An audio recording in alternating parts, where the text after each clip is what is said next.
passou por aqui carregando a cruz. Você tem o muro em si, na parte externa, onde as pessoas estão rezando. E algumas fazem pedidos, colocam papeizinhos, colocam bilhetinhos. Aqui a gente não tem medo de ficar sozinho, a gente tem medo da aglomeração de pessoas. Quando teve uma bomba aqui na Sbarro, foi exatamente isso. Tinha um aglomerado de gente na hora do almoço, aí sim que ele se explodiu. Hã? Lama? Zlovi Matei? Ele me mandou voltar porque não gostam de mim.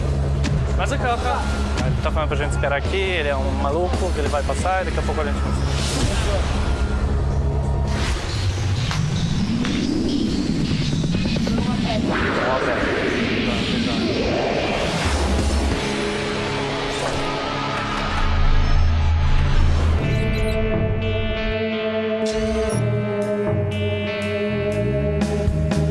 A gente está entrando na Jerusalém Árabe. É um lugar que os judeus não frequentam. Eles morrem de medo de frequentar aqui. É essa parte que a Palestina quer para que seja o estado deles.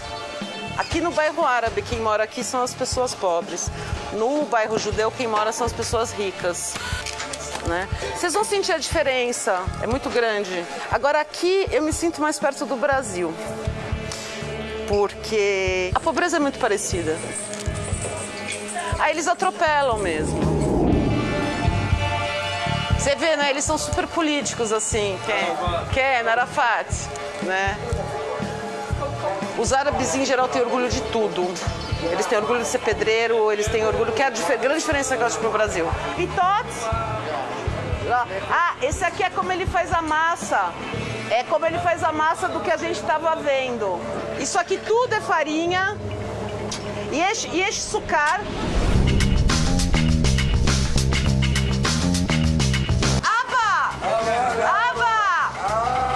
Ele é o pai de todo mundo aqui. Ele é pai dele, ele é pai do Nissan. Eles fazem a massa aqui. Eles estão todos no Ramadã, gente. Eles estão todos em jejum, fazendo comida. Esse aqui tem cara de ser assim, daqueles que exorcizam a gente.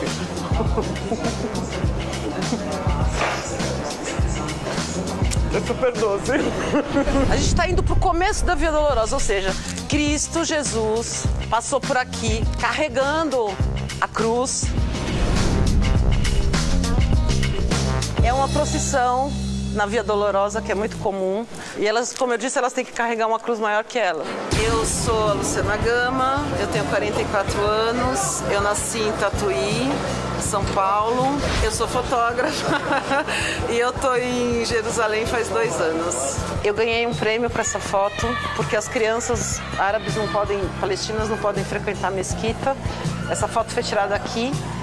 Então, enfim, ela representa uma coisa meio forte. É uma visão esplendorosa, realmente. A gente está no cartão postal da cidade de Jerusalém, né? Eu acho que emociona qualquer um. Toda a briga que há entre os judeus e árabes começa aqui e termina aqui. Os judeus tomaram essa área na segunda, na intifada, e depois eles devolveram essa área para os árabes. E ela é controlada pelos judeus no sentido que os judeus tomam conta para os árabes, mas aí agora a gente vai falar com os guardas, vocês vão ver. É impossível entrar aí. Quer dizer, para mim, que sou israelense, pode ter uma terceira intifada, entendeu? Porque a segunda intifada realmente ocorreu, né? Do presidente de Israel resolveu dar uma passeadinha aí no pátio e a gente teve outra guerra. Essa torre, para muitos estudiosos, ela é considerada o ponto zero da humanidade, assim. Todos os mapas antigos, aqui seria o centro do mundo, é aquela torre daquela mesquita.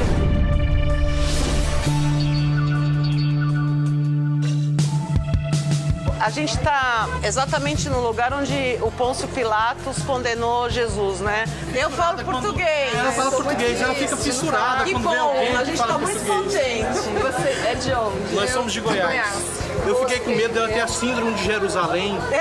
Já trouxe calmante pra ela. Vocês conhecem a síndrome de Jerusalém? Precisam conhecer. É uma síndrome. É real. É real. É e as muito pessoas real. têm Hadassah tem espasmos, têm... Chegam aqui, choram. Saem fora do normal. E acham que é o Messias. Isso, não. Aí Elas tem acham que é a encarnação de Jesus. Várias encarnações, várias síndromes psicóticas. Eu acho os árabes lindos, assim, lindos. Eu me atiro. Eu não sei, os meus amigos falam, você tá feliz? Aí eu falo assim, não sei nem pra onde eu olho, né? Fora que eles adoram gordinha, né? É um sucesso comunal, assim. Eu falo para as minhas amigas virem todas pra cá, porque eles gostam, né? Eles te dão camelos e camelos por cada gordurinha localizada. Essas aqui são as roupas que as muçulmanas, elas vestem, elas têm que vestir. E, por exemplo, o Samir queria que eu casasse com ele e usasse essas roupas no Brasil, né? Com aquele calor. A maioria compra roupa, escolhe roupa, mas a grande maioria também os homens que compram, que escolhem, que pagam, que vão. As mulheres religiosas, elas não gostam de sair à rua. Não.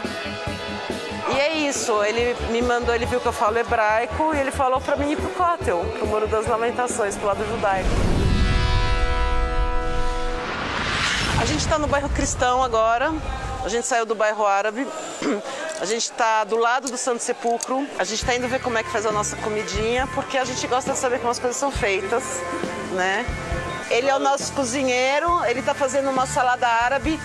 Esse aqui é o pepino, que é típico, né, do Oriente Médio. Ah, se faz assim? Ah, pra ficar bonito, e a fé? Ah, entendi. Isso é páprica. Uau!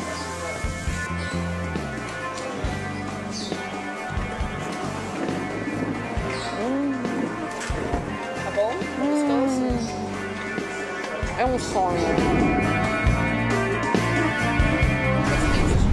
Eu cheguei aqui faz 2 anos, em Jerusalém. Eu tive muita sorte de vir para cá, porque normalmente as pessoas vão para outras cidades de Israel. Queria conhecer um mundo novo, e eu acho que eu consegui. Acho que aqui é um mundo diferente, é um mundo novo.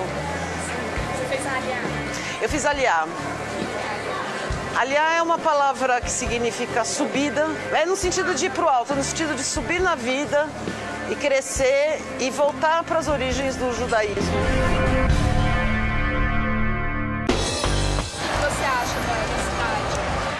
A cidade é uma cidade simpática, preparada para receber as pessoas. A cidade tem uma energia super forte, super interessante.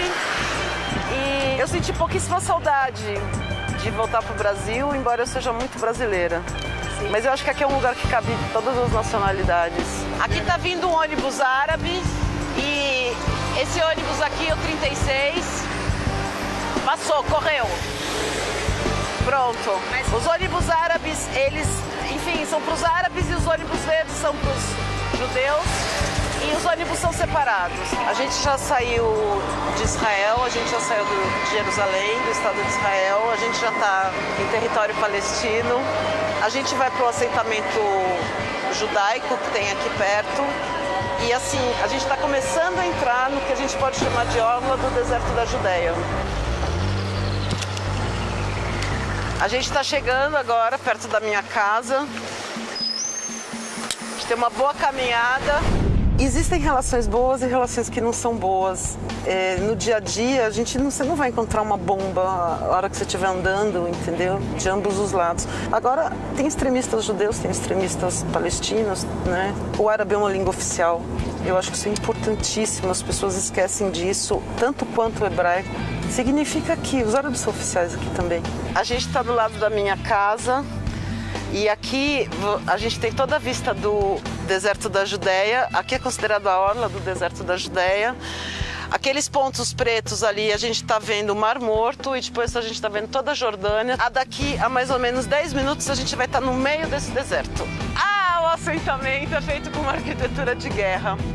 Qualquer coisa que aconteça, qualquer invasão que tenha, qualquer guerra, o exército entra em todas essas casas e protege, enfim, malha do inimigo. As primeiras casas são fortalezas. A universidade também é construída dentro É um labirinto, assim, você se perde com a escada que sobe e desce, porque em caso de ataque terrorista dentro da universidade, que já teve um em 2002 terrível, todo mundo consegue se esconder entre as paredes. Acaba a cerca. E a gente vai passar, então, a cerca e a gente já está em terra. Nós estamos sem proteção agora.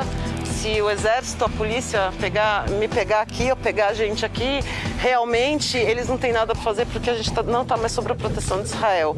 Eu estou na Palestina. E agora estou em Israel. E de Israel eu vou para a Palestina e vou convidar vocês para virem comigo. Eu sinto muito forte essa ideia do nada que tem que ser preenchido. Eu acho que eu posso me considerar uma boa judia. Todo esse verde que você viu, em Jerusalém, por onde vocês andaram, tudo isso foi irrigado por Israel. Eu já tinha todo um histórico de sertão quando eu cheguei aqui.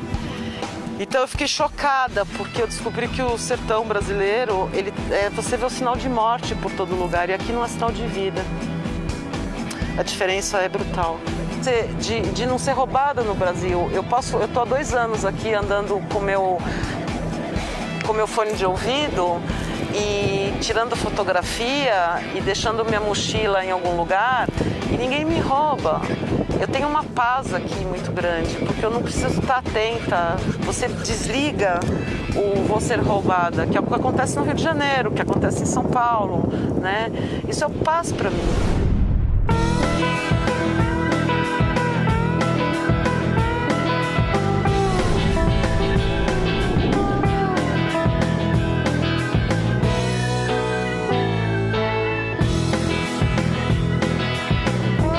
Agora no que é conhecido como o mercado de hortifruti granjeiros de Jerusalém, na parte judia da cidade, mercado conhecido como Machanei Yehuda, que eu sempre digo, quem quer conhecer Jerusalém tem que vir aqui. Aqui se vende de tudo, desde os temperos, passando pelas verduras, pelas frutas.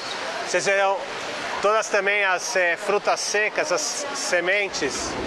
Aqui é o que se chama de uma farmácia natural, quer dizer, dizem que tudo que você bebe aqui faz você funcionar melhor. Gat, you know what is gat? No. Gat But is it's like, good for marijuana. it's like a grass. a grass. Grass, yes, yes. Yes. And good for if you go to bed with your wife. Very good. Yes, for this too. For this too. Teli קצת מהאתרוגת הם רוצים לטעום אותו.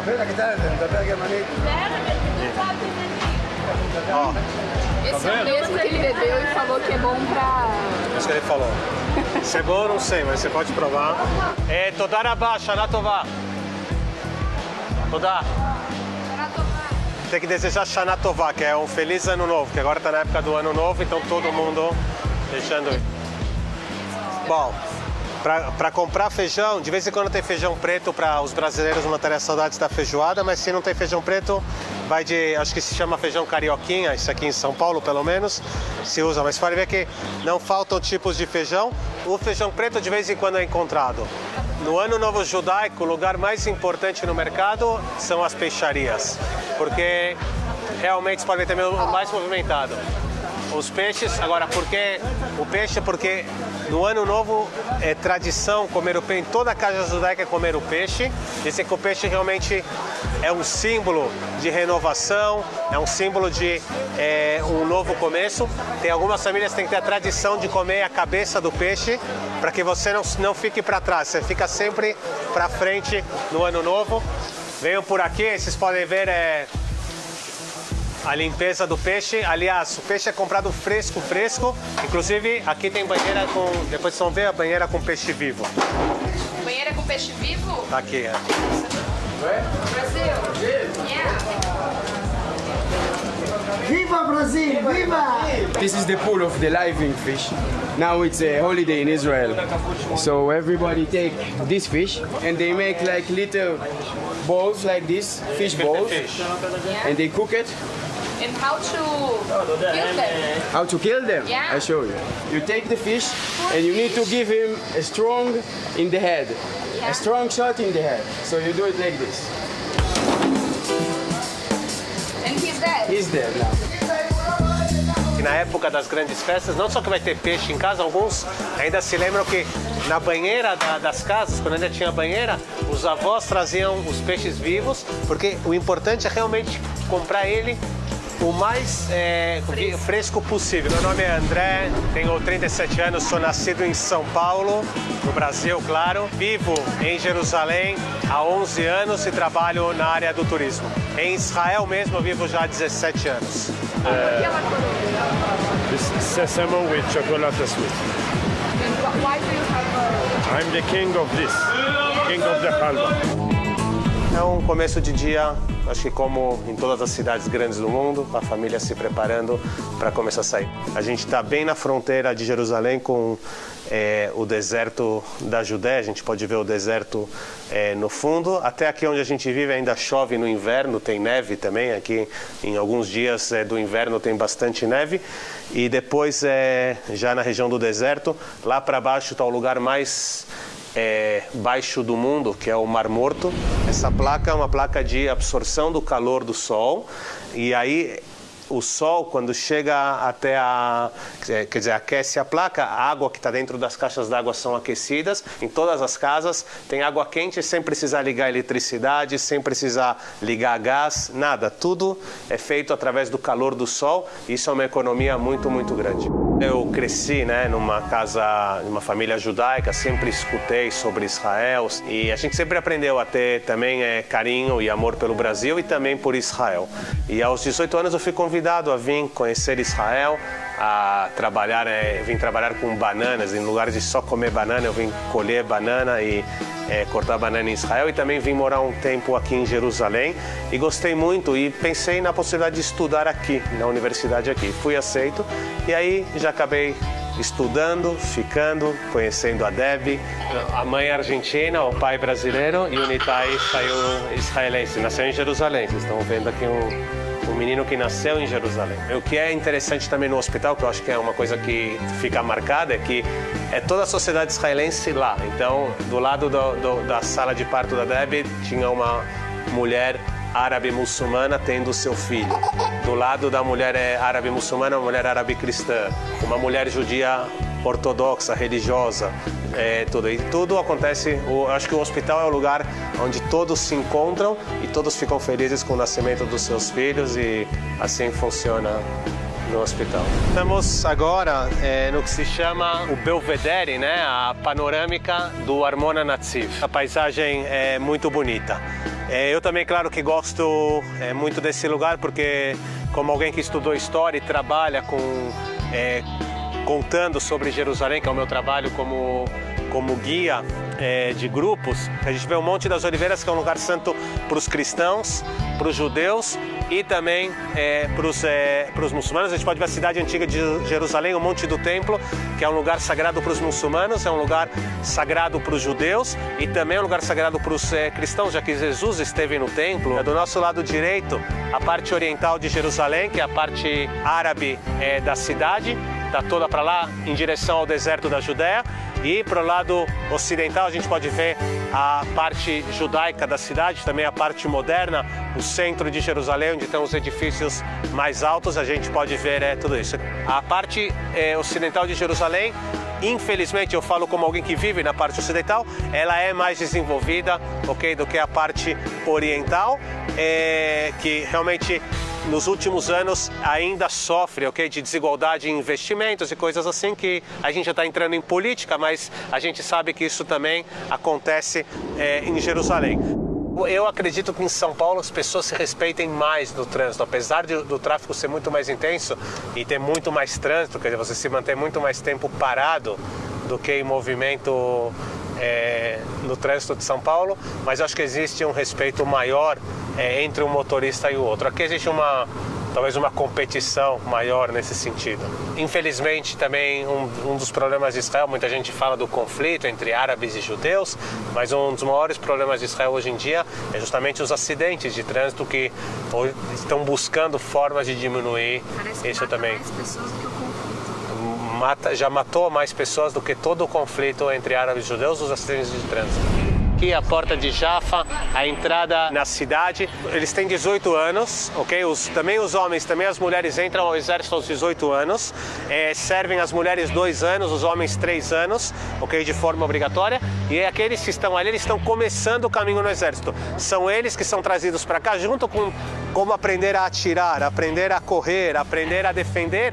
Eles também aprendem a história. Se a gente perguntar, provavelmente ali tem gente de toda Israel, de todas as classes sociais de Israel, judeus, cristãos, drusos, inclusive muçulmanos, como os beduínos que servem o exército de Israel. Quando eu vim morar aqui, eu já sabia que eu queria estudar história aqui e queria trabalhar fazendo isso, quer dizer, contando para as pessoas sobre os lugares daqui, sobre as pessoas daqui.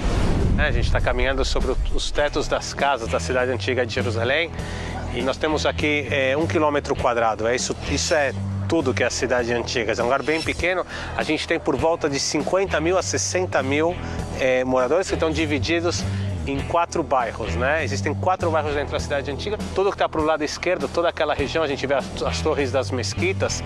Ali é o bairro muçulmano, o maior dos bairros da cidade antiga de Jerusalém. Nós estamos falando de quase 40 mil habitantes na região muçulmana. E aqui é o bairro cristão, tem por volta de 7 mil habitantes. É o Santo Sepulcro, a gente vê as 2 torres cinzas, o lugar mais sagrado, né, para os cristãos do mundo todo. Aqui está o bairro armênio, que é o menor dos bairros, é o bairro que tem não mais que 1.500 habitantes, um bairro bem pequeno.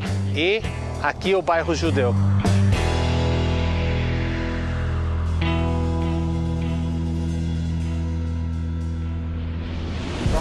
Aqui então vocês vão ver no mercadinho, tem guaraná. Na cidade velha de Jerusalém tem guaraná brasileiro. $60, $70. Como R$3 mais ou menos. Thank you. Thank you. Tem algumas yeshivot aqui na cidade que o pessoal vem comprar. Tem brasileiros aqui, então eles vêm comprar, que vem matar saudade aqui. Isso é um mandamento divino, né? Que a gente chama de tzitzit, que aparece na Torá, que a gente tem que usar debaixo da roupa para mostrar que a gente cumpre os mandamentos divinos. A roupa em si, ela não tem nenhum significado especial, não é lei você usar, não é obrigado, mas é uma questão de identificação, né? Para você sentir parte de um todo, formar uma unidade. A kippah, então, ela muitas vezes ela passa a linha em que a pessoa pertence, né, o judeu ortodoxo. Então é uma questão cultural, a pessoa está usando geralmente porque se identifica de alguma forma com as tradições, mas não que ela cumpre os preceitos judaicos. Quando os romanos destruíram completamente Jerusalém há 2000 anos, eles reconstruíram a cidade e de acordo com o plano urbano que os romanos estão acostumados. Então, de que maneira eles fizeram isso? Eles fizeram com uma avenida principal que cortasse a cidade no meio. Então era a principal avenida de Jerusalém 2000 anos atrás. Morei aqui na Cidade Velha, tive o grande mérito de morar aqui por 1 ano, até o casamento. Esse prédio no 2º andar. Aquela janela ali? Sim, tá fechado agora. Aquele é um cemitério judaico extremamente antigo, né? Inclusive da época, tem pessoas que são enterradas ali da época bíblica. A gente tem por tradição que ali vai começar a ressurreição dos mortos. Então tem gente que quer ser o primeiro da fila, então paga uma fortuna para isso. Aqui é conhecida como a parte oriental da cidade, né? A parte árabe. Aquele bairro especificamente, bairro se chama Silvan. E eu não posso descer ali na ladeira que dá acesso ao bairro. Já aconteceu uma vez de eu me perder ali perto e vi um grupo meio hostil, exatamente. Eu tive que dar a volta e voltar correndo. Realmente não é... Eu não tenho autorização para entrar ali. Você tem o muro em si, na parte externa, né? Onde as pessoas estão rezando. E algumas fazem pedidos, colocam papeizinhos, colocam bilhetinhos. Você tem, na parte interna, você tem uma sinagoga, onde as pessoas ficam mais à vontade para rezar.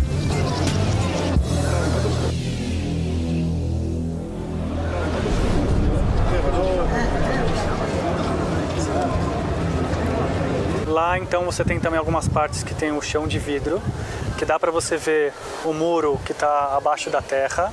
Dá para ver uns 10 metros mais ou menos, mas ele continua mais uns 20. Então eu rezo, entro em contato com Deus. Em vez de escrever um bilhetinho, eu resolvi falar na orelha dele. Entrar em conexão com esses 3.000 anos de história. Meu nome é Daniel Indec, tenho 31 anos, sou de São Paulo, sou publicitário e moro aqui em Jerusalém há 3 anos.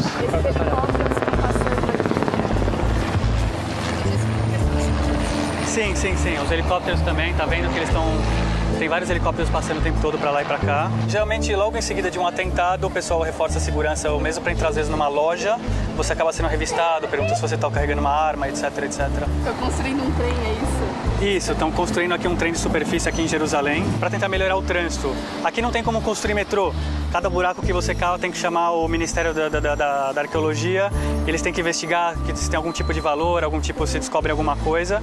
Então demora muito e é muito caro. Então não funciona. Então o que eles fizeram foi um trem de superfície.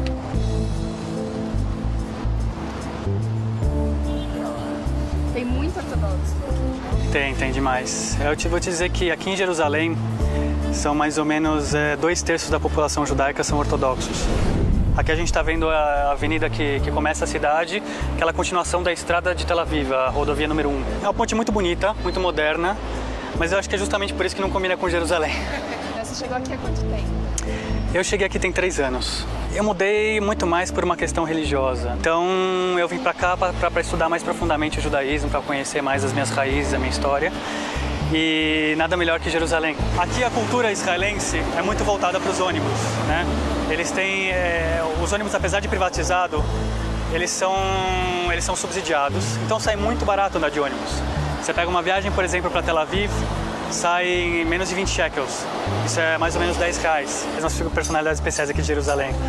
Ele está sempre aqui, principalmente em festas, ele canta a música das festas, etc. Pedindo dinheiro.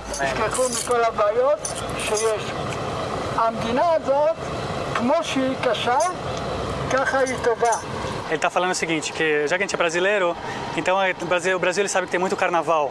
Então ele gostaria que aqui também fosse como o Brasil, tivesse muito carnaval. Se você for ver todas as casas, por lei, elas têm que ter essa pedra especial, chamada Pedra de Jerusalém, né? Que é ter essa cor arenosa. E mesmo as construções mais novas, os prédios mais novos. Aqui é o Ministério da Cultura e da Educação.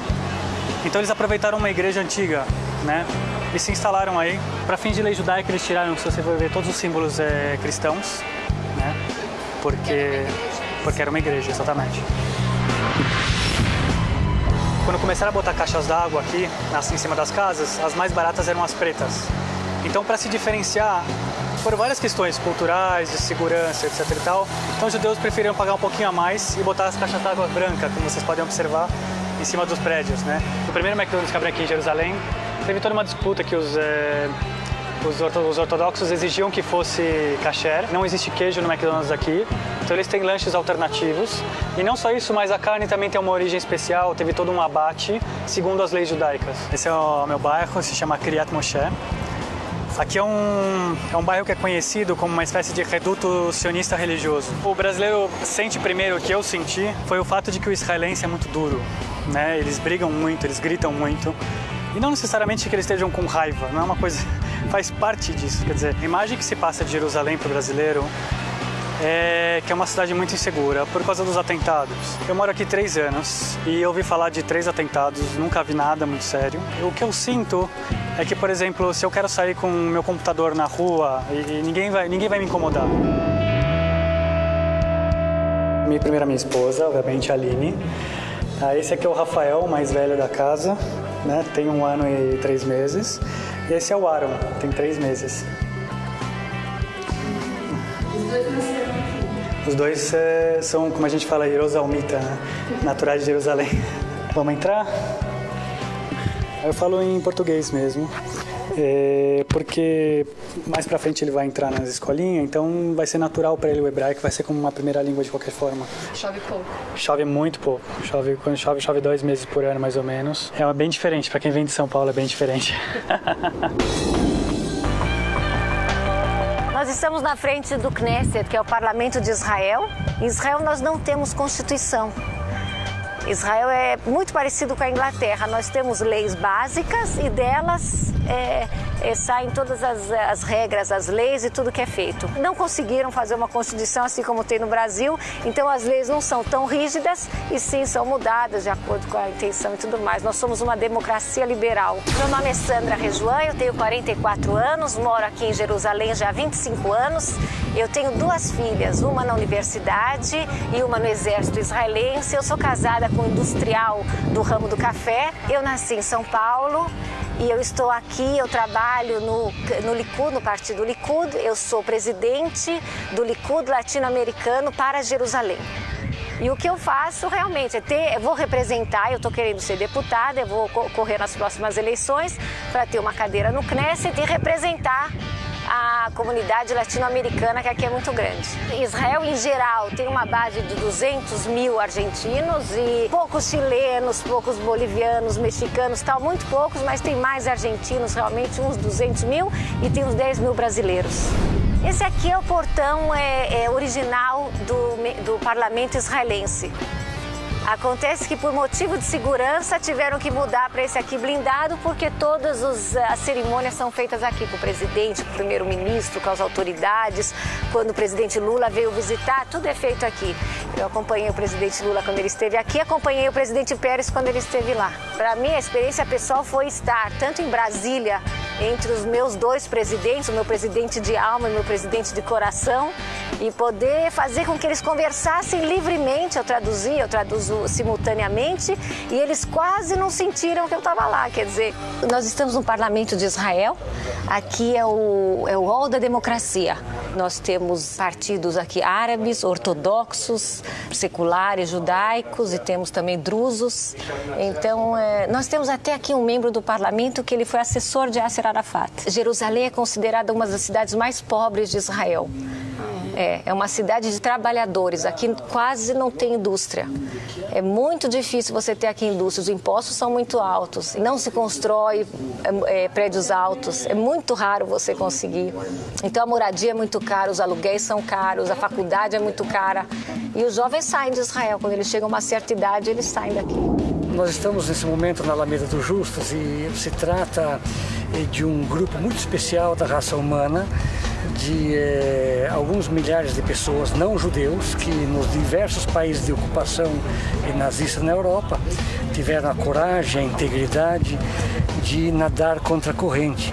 Eles salvaram milhares de judeus que estavam condenados à morte e colocaram em perigo as suas próprias vidas e muitas vezes a vida dos seus familiares. O justo mais famoso é sem dúvida o Oskar Schindler, que a árvore com o nome dele e de sua esposa, Emily Schindler, se encontra aqui, em que ele ficou famoso devido ao filme que o Spielberg fez, A Lista de Schindler. Você não pode estar aqui em Israel, você vê Israel um país moderníssimo, alta tecnologia, ciência, tudo mais que tem aqui em Israel, mas você tem que entender também que existe tristeza, que existe uma história e por isso que é importante vir para cá, tanto os judeus como não judeus, como todo mundo que conhece, é uma parte, é um episódio triste da história humana.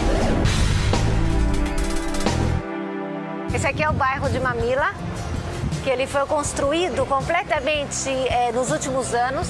Aqui eles marcaram as pedras com os números para poder depois restaurar exatamente como era a original. E fizeram toda essa parte, então eu acho que eles estão deixando aqui na frente, dá para ver mais. Então você vê as casas antigas e a arquitetura moderna que respeita as linhas da arquitetura antiga. Eu passeio aqui, eu faço compras, eu venho ver minha filha que trabalhava no H Externo, que tem aqui na ponta. A cidade tem cerca de 400 mil habitantes ou 700 mil se você conta com as cidades satélites. O brasileiro que vem para cá nunca vem por ter dificuldades, ou porque está mal, ou porque não está bem no Brasil, ou está sendo perseguido. Quer dizer, as pessoas falam, você é brasileira, o que você está fazendo aqui? Porque o Brasil é maravilhoso. Então quem vem para cá são pessoas alegres, felizes, satisfeitas.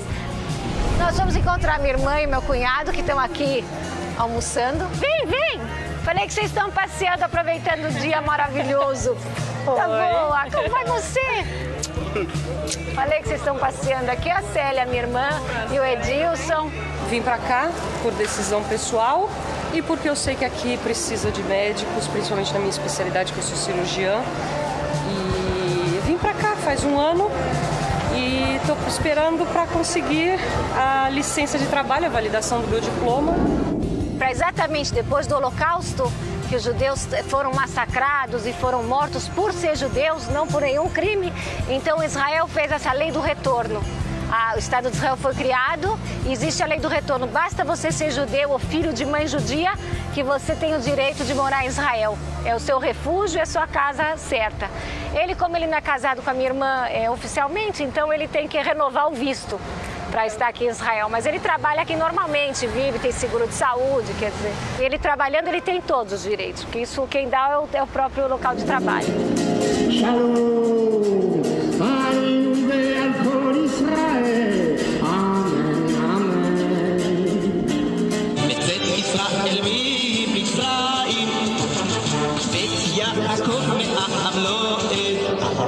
Isso aqui é a rua de pedestres, a Ben Yehuda. Olha, aqui teve um atentado, aqui, e um resquício, aqui, olha, um resquício, a bala. Quando estourou, a bomba estoura com um montão de pregos dentro e tudo mais. Matou gente pra caramba e aqui ficou esse resquício que eles não tiraram. Nessa rua tem a Sbarro aqui na esquina, que entrou, um terrorista entrou com uma bomba, explodiu e foi uma bomba muito forte. Morreu, um brasileiro morreu e a família ficou gravemente ferida. E a explosão causou uma onda de destruição que destruiu toda essa rua até lá embaixo. Todos os vidros se quebraram, os alumínios das molduras se torceram e Israel tem essa política de em 6 horas tem que estar tudo restaurado. Então eles trabalharam aqui intensivamente e depois de 6 horas não sobrou nenhum vidrinho. E isso é para não baixar a moral do povo. Aqui a gente não tem medo de ficar sozinho, a gente tem medo da aglomeração de pessoas. Quando teve uma bomba aqui na Sbarro, foi exatamente isso. Tinha um aglomerado de gente na hora do almoço. Aí sim que ele se explodiu. Tanto que matou tanta gente, tudo junto. Então é o caso. O medo aqui é outro. A gente não tem medo de ladrão. A gente anda com a bolsa de qualquer jeito. Anda de tênis e joias e qualquer coisa a qualquer hora. Quer dizer, você não liga para o que você está usando e tudo mais. Aliás, você identifica brasileiro quando você vê andando assim. Quem está andando assim é brasileiro. É incrível.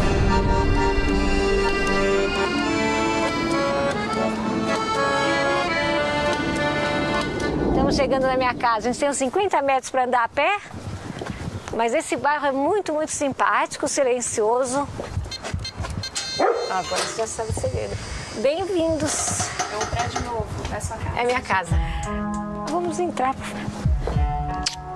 Eu não tenho preocupação nenhuma com segurança. Vocês vão ver, a gente não tem grade, não tem nada, quer dizer, é que a gente vive muito bem. Essa é a pequena, a gente chama em português de Michelle e Karen. Mas é a Michal e a Keren. Elas são muito parecidas. A Keren é brava, até hoje. Então ela está com quase 22. E essa aqui, mês que vem, vai fazer 19. É a Michelle. Tem certas regras para fazer o abrigo. E tanto que, tá vendo esses buraquinhos? Eles vieram ver aqui para ver se realmente tem todas as camadas necessárias. Você entrando aqui, você vai ver as saídas de ar. E tem também isso aqui que é especial. Isso aqui, ó. Isso aqui é especial também. A porta fecha, quer ver? Vem fechar, Dror. Você que é forte. Olha. Pronto. Olha como é que é. Está em segurança. É. Mas eu falei, a gente acaba vivendo assim também uma maneira, como assim no Brasil você vive como que ignorando um pouco a violência, você fala, tudo bem, não posso sair, então não saio, não posso colocar alguma joinha, não ponho. Então aqui também a gente tem esse caso e a gente também procura não pensar nisso. Aqui é a Ben Yehuda, aqui é a passarela do centro da cidade. Normalmente não tem nada aqui, é um monte de loja, mas de noite daí toda molecada vem aqui. It's my birthday! Happy birthday to me! You know what today is? מה? You know what today is? מה את רוצה? אתה יודע מה היום? מה היום? My birthday! É o aniversário dela. It's my birthday. Ela tá falando que você sabe que é o aniversário, por isso que veio filmar ele. Mas também botar com o Brasil. They're filming you to Brazil. That's cool. Hi Brazil! Happy birthday to me. בוקר טוב. שלום, לילה טוב, ומשקר, אבל זה לילה טוב, זה הישראל שלנו. ארץ מקום מפש, זה שוני, שלום. הנרי ברוקלין. São americanos. אני אוהב את הארץ הזה, אני אוהב את הארץ הזה. העברית שלי לא כל כך טוב, אבל לילה טוב. Americanos.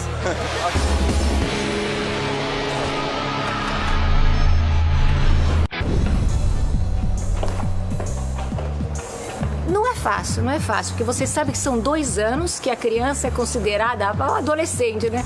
É considerado propriedade do exército. A gente não pode nem levá-los ao médico. O exército cuida completamente da pessoa, então elas não podem ir na faculdade, elas não podem fazer nada, elas não podem viajar. Meninas são 2 anos e passam 2 ou 3 anos juntos, todos iguais. O filho do pedreiro e o filho do industrial, e todos são iguais, todos são juntos, e essa amizade do exército dura para sempre.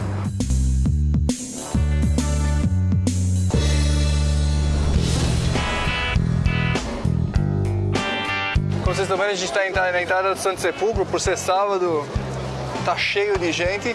E hoje a gente tem uma sorte que não é o dia do...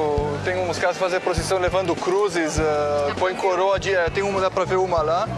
Eles põem coroas e espinhos e vão sangrando, é impressionante de ver. Eles fazem a Via Dolorosa inteira e acaba aqui. A palavra status quo veio dessa escada. Essa escada chama Escada do Status Quo. Ela está há 200 anos lá. É que os monges aqui tem um monte de tipo, ortodoxos, de lá, sírios, todos os tipos de negócio, o tempo todo eles vão na porrada. Eles brigam o tempo todo. Daí um turco, quando chegou aqui, não sei quanto tempo atrás, falou que tem uma lei que tudo que tem que ser mudado na igreja só pode ser mudado se todos concordam.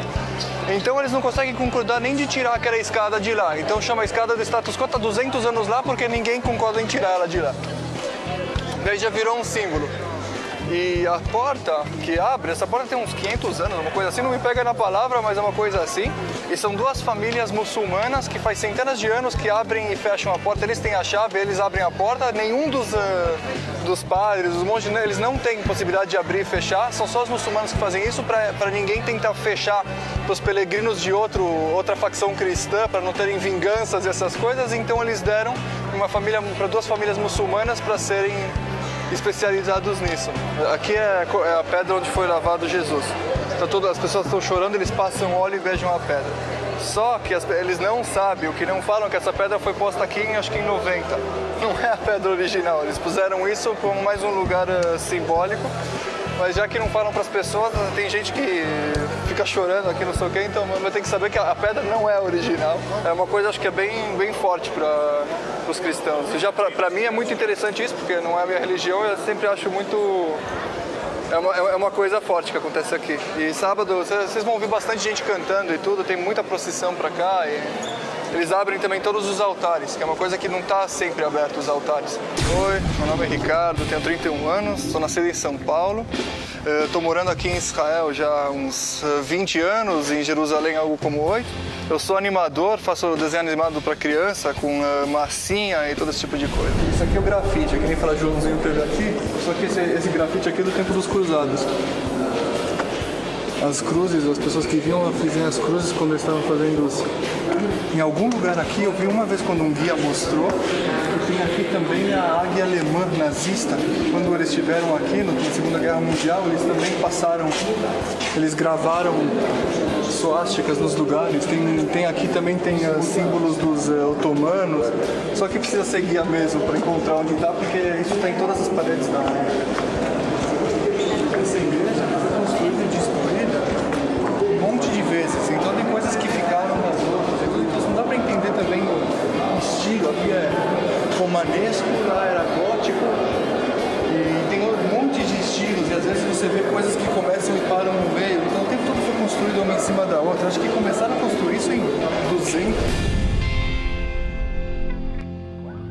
Se você pergunta para mim o que eu acho do Brasil, é o melhor lugar do mundo, porque também eu era pequeno demais, eu não sei, quer dizer, fui assaltado do lado hebraico umas 2 vezes, mas tirando isso, para mim é utopia o Brasil, que é do tempo quando eu morava. Para falar a verdade, eu não consigo pensar como seria se eu não morasse aqui, minha cabeça já sou do Oriente Médio, já sou mais educado, sou gritão, todas as coisas já ficaram, então nessa maneira, então já é difícil para mim imaginar o mundo viver no Brasil. Jerusalém é uma cidade muito grande, ela é muito... tem todos os montes, tem um monte de bairros mais ao longe, mas já que eu moro relativamente no centro da cidade, os lugares de interesse, digamos, em Jerusalém, dá para andar 20 minutos para qualquer lugar. Mesmo que entre supermercado, os museus, os bares e tudo, tá tudo num lugar muito pequeno. Eu sou de Hanana, que é perto de Tel Aviv, morar aqui quando eu vim estudar animação. Segunda coisa é que é um pouco mais barato aqui. Tel Aviv tá com preços inacreditáveis. É engraçado, eu nasci num país tropical, mas eu tive que vir para o Oriente Médio para descobrir que o verão é a pior coisa que existe. A umidade aqui é uma coisa inacreditável. O Jerusalém é mais ameno, de noite é friozinho. Tem neve aqui, que eu acho muito mais legal do que em Tel Aviv, então eu gosto mais de Jerusalém. Também é um pouco mais tranquilo aqui. Passarela Ben Yehuda chama, que é, como vocês vão ver, é um lugar cheio de gente. E tem todos os bares aqui embaixo. E aqui é a parte dos turistas, né? It's my birthday! Happy birthday to me! You know what today is? What? You know what today is? What's that? אתה יודע מה היום? מה היום? My birthday! É o aniversário dela. It's my birthday. Ela tá falando que você sabe que é o aniversário, por isso que veio filmar ele. Mas também botar no Brasil. Eu filmo em outro Brasil. That's cool. Hi Brazil! Happy birthday to me. My birthday! Espero que não vão atropelar a gente. בוקר טוב. שלום, לילה טוב. הוא משקר, אבל זה לילה טוב. זה הישראל שלנו. ארץ נתון ופש. זה שוני, שלום. הנרי ברוקלין. São americanos. אני אוהב את הארץ הזה. העברית שלי לא כל כך טוב, אבל לילה טוב. Americanos. Aqui é a Ben Yehuda, que é a passarela do centro da cidade. Normalmente não tem nada aqui, é um monte de loja, mas de noite daí toda molecada vem aqui, normalmente tem shows e não sei o que. Não sei se a gente vai pegar alguma coisa agora, mas todos os bares, os botecos, e daí às 4 horas da manhã é daqui que eles têm que esfregar o vômito do chão, né? O que é isso? É um show de reggae religioso. Como assim? É um africano que virou judeu e agora ele faz reggae religioso.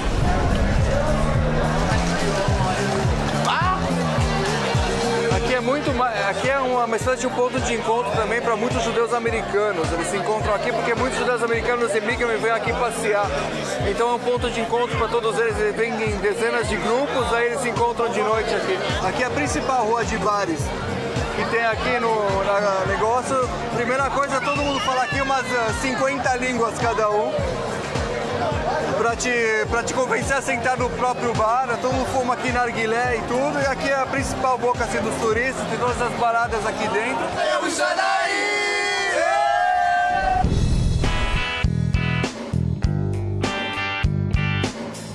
O israelense é muito parecido com o brasileiro no sentido de abrir os braços e querer ajudar, mas eles também têm um jeito meio do Oriente Médio de ser mais grosseiro e de não ser muito amigo. Embora não exista em Jerusalém nenhuma divisão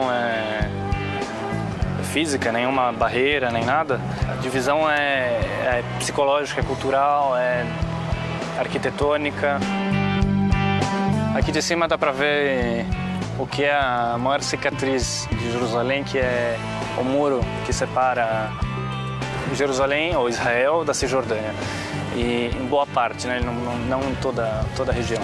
E ele evitou muito atentado terrorista, porque a infiltração ficou muito mais difícil. Aqui chamam de muro do apartheid, muro da vergonha, muro da separação. Oi, meu nome é Gabriel Toeg, eu tenho 31 anos, sou jornalista, sou de São Paulo e moro em Israel há 6 anos. Essa é a fronteira invisível da cidade de Jerusalém. Para lá é a parte árabe da cidade e para lá começa a parte judaica para cima. Esses são policiais de fronteira. A polícia de fronteira é parte do exército. Hoje em dia se sente muito menos a ameaça do terrorismo suicida, como por exemplo uma segunda intifada. Jerusalém é uma cidade de mil fantasias. Religiosos de todas as religiões monoteístas, tem padres franciscanos, judeus religiosos com chapéu ou com vestimenta do século XIX, tem árabes com a kfia vermelha, kfia preta. Jerusalém é uma Nova York religiosa, de várias religiões. O ônibus para Meacharim está chegando. Uma multidão vai tentar subir nele, e é um ônibus, como ele vai para um bairro religioso e a maioria das pessoas que usam são religiosas, é um ônibus provavelmente separado. Homens sentam na frente e mulheres sentam atrás. Eu acho que muita gente não paga nessa história. Mas vamos lá. Tem bastante transporte. O problema do trânsito é que estão construindo agora esse trem leve e a cidade inteira está em obras, porque o trem passa por toda a cidade, inclusive pela parte árabe da cidade, bairros árabes. Da próxima estação a gente vai descer, Meacharim, e pela movimentação todo mundo vai descer aqui também. A gente está chegando em Meacharim e pela placa, e Geula, que é outro bairro religioso também para outro lado, e a parte de Tel Aviv está pichada, né? Acho que eles acham Tel Aviv muito cidade de pecado. Né? למה? ככה, כי לא אוהבים. לא אוהבים אותי? טוב. Ele me mandou voltar porque não gostam de mim. Deve ser porque eu não tô vestido como ele, não tô com kipá na cabeça, então... אתה לא יכול להגיד לי איפה אני יכול ללכת. לא, אתה לא יכול להגיד, סליחה. עשי לי טובה. מה זה ככה? מה זה ככה? תחזרו חזרה, לא עוברים פה ככה. אני אשבור את המצלמה, אני אומר לך. תראו פה דקה, הוא יסיים, תמשיכו הלאה. Ok, תודה רבה. Ele tá falando pra gente esperar aqui, ele é um maluco, que ele vai passar e daqui a pouco a gente continua. תודה. Não, eu perguntei pra ele, mas afinal por que eu não posso entrar? Por causa da câmera? Por causa do... Ele falou, não, é porque vocês não estão modestos. Eu tenho medo que minha camisa não muito... uma cor não muito religiosa seja imodesta também.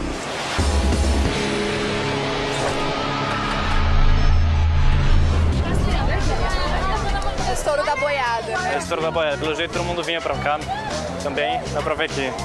A gente tá chegando em Meacharim e... pela placa, e Geula, que é outro bairro religioso também pro outro lado. E a parte de Tel Aviv tá pichada, né? Acho que eles acham Tel Aviv muito cidade do pecado. Né? לחזור חזרה. למה? ככה, כי לא אוהבים. לא אוהבים אותי? טוב. Ele me mandou voltar porque não gostam de mim. Deve ser porque eu não tô vestido como ele, não tô com kipá na cabeça, então... אתה לא יכול להגיד לי איפה אני יכול ללכת. לא, אתה לא יכול להגיד, סליחה. עשי לי טובה. מה זה ככה? מה זה ככה? תחזרו חזרה, לא עוברים פה ככה. אני אשבור את המצלמה, אני אומר לך. Tá dizendo que vai quebrar a câmera. צריך ללכת לפה, ללכת. לא, תפסיק, מה... לא, אבל קבלו אבנים. אתה שם עובר, אתה מקבל אבנים. בסדר. ניקח את הסיכון, בסדר? Fala aí. Tá dizendo que se a gente passar lá, a gente vai receber... עשו לי לעשרה. תראו פה דקה, הוא יסיים, תמשיכו הלאה. Ok, תודה רבה. Ele tá falando pra gente esperar aqui, ele é um maluco, que ele vai passar e daqui a pouco a gente continua. תודה. Não, eu perguntei pra ele, mas afinal por que eu não posso entrar? Por causa da câmera? Por causa do... Ele falou, não, é porque vocês não estão modestos. Eu tenho medo que minha camisa não muito... uma cor não muito religiosa seja imodesta também.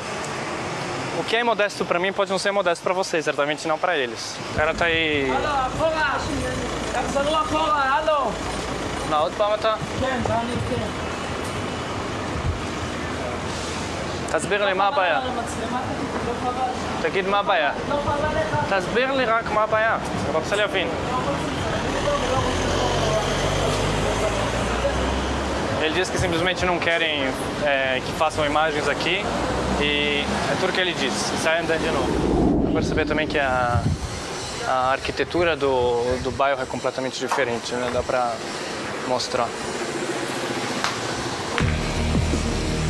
Jogou uma pedra, né? Jogou uma pedra. Pois é, a tensão é grande. Não, ele vai beijar.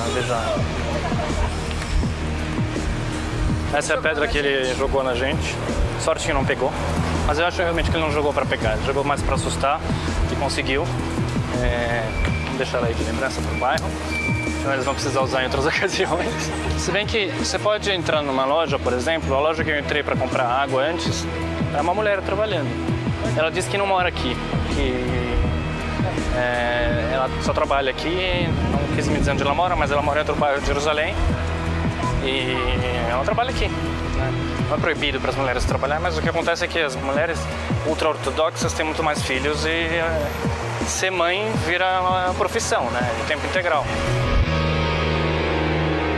Esse é o portão de Damasco, que é um dos portões da Cidade Velha de Jerusalém e é o portão que fica...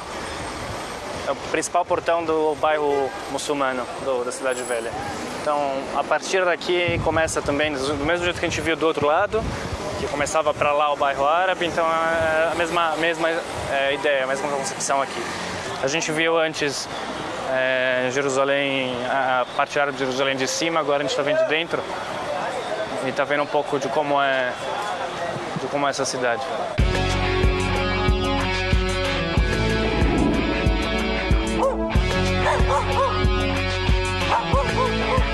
Todas as árvores são árvores plantadas. Não existe árvore. Esse lugar aqui é um lugar deserto. Difícil imaginar que é um lugar deserto.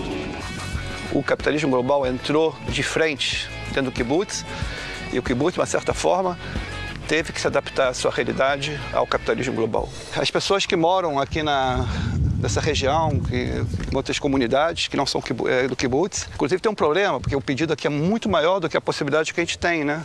Quando o kibbutz se transformou, se tornou kibbutz privatizado, os filhos de kibbutz voltaram para o kibbutz. Sério? Porque esse tipo de economia solidária, ele é muito mais adaptado à necessidade, à realidade deles, viver aqui, nesse tipo, do que viver lá em Tel Aviv e outros lugares. Essa aqui é a casa das crianças. E a pergunta é que a gente sempre faz o seguinte: por que as casas das crianças estão no centro do kibbutz? Quando toca a sirene, tem uma pessoa que dorme com as crianças e elas, em questão de segundo, leva as crianças para o bunker. E ali é o bunker.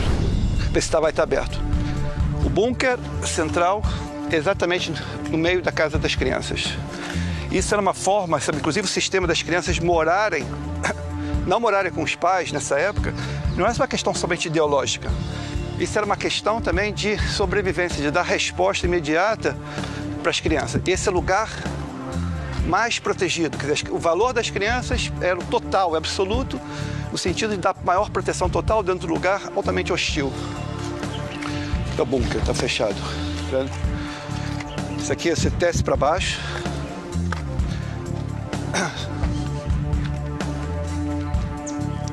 Tudo isso aqui embaixo aqui, isso é a bunker, essa é a parte de ar.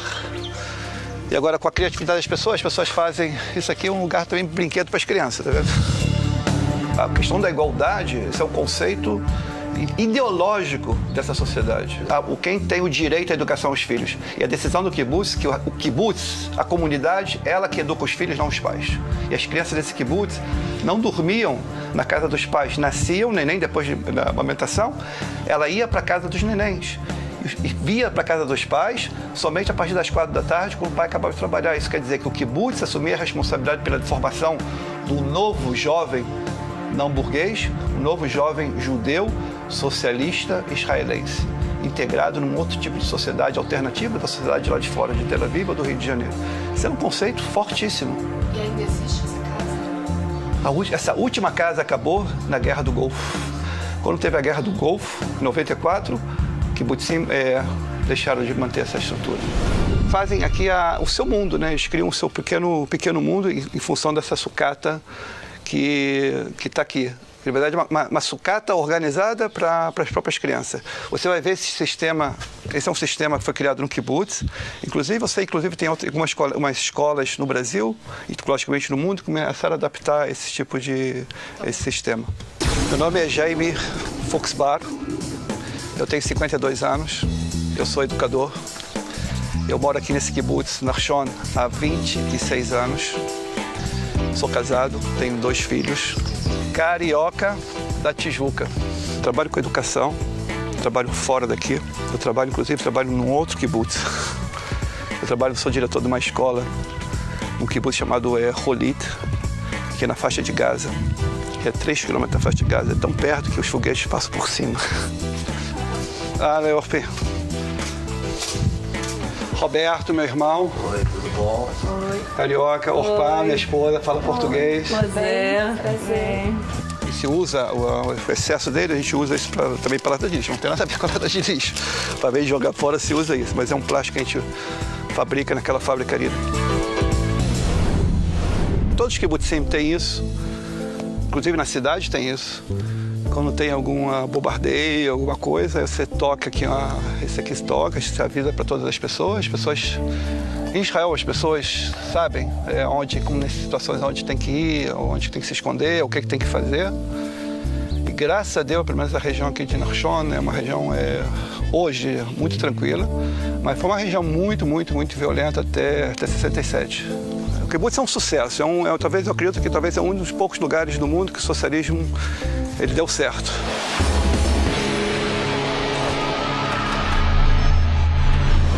Alto-falantes, na verdade, isso é o alarme, né, do kibbutz.